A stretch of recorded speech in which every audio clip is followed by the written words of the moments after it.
En ce dimanche de Pentecôte du 8 juin 2025, voici donc notre 10e perle du rosaire chanté, qui est en corrélation, en écho à la perle 9 de l'Ascension, toujours par un morceau de Handel.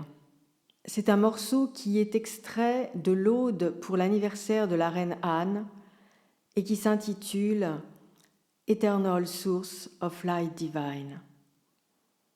En voici les paroles.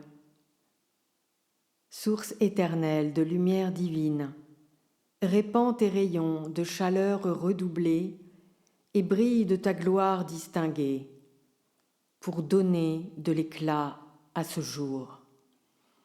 Bien entendu, le jour dont il est question est cet anniversaire de la reine Anne, mais je pense que nous pouvons aujourd'hui nous permettre de l'étendre à cette Pentecôte qui signifie bien sûr la descente de l'Esprit Saint, le fait qu'il se répande par des langues de feu, comme le dit les textes, l'Écriture, et donc nous touche le moindre individu, la moindre créature, par sa puissance sacrée.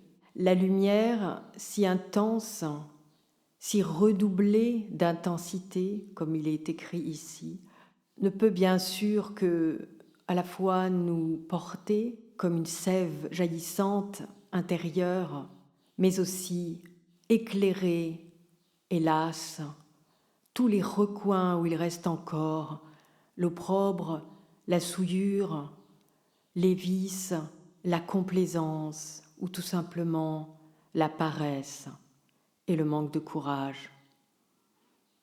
Ainsi donc, je dédie cette 10e perle à notre capacité à recevoir cet esprit de lumière qui nous permettra à tous et à chacun de nous rendre accessibles à cet esprit de lumière, à cet esprit d'amour, puisque l'ascension du Christ, c'est bien non pas que le Christ nous a été enlevé, qu'il est ailleurs, sur un autre plan et quelque part nous a abandonnés.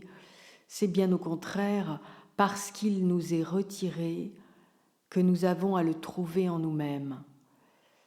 Ainsi méfions-nous de ces sortes d'interprétations qui, ainsi que le malin l'a susurré à l'oreille du Christ, « Tu es Dieu, tu peux tout, pourquoi tu ne fais pas ci, pourquoi tu ne fais pas ça ?»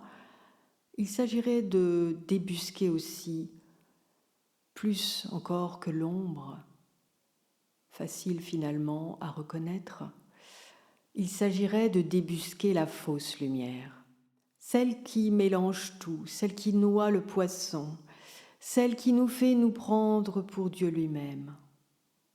Méditons là-dessus en écoutant l'Eternal Source of Light Divine de Handel et, pendant que ces notes s'égrènent en nos cœurs, dans nos entrailles, souvenons-nous que nous sommes des porte-Christ. C'est parce qu'il n'est plus sur le même plan que nous, c'est parce qu'il luit ailleurs que nos étincelles, en accord avec lui, se mettent à rayonner. Loin des sirènes d'une nébuleuse par trop guimauve, mais ô combien séduisante, où tout se vaut, mais rien ne peut s'ériger. Je veux parler d'une certaine matrice spirituelle qui se gargarise de concepts clichés, bien sûr. Couvons, c'est un vrai travail intérieur, ces lucioles vibrantes en nous-mêmes, et mettons-nous à créer dans le quotidien les occurrences de leurs éclats, de son éclat. Que l'esprit nous apporte le discernement.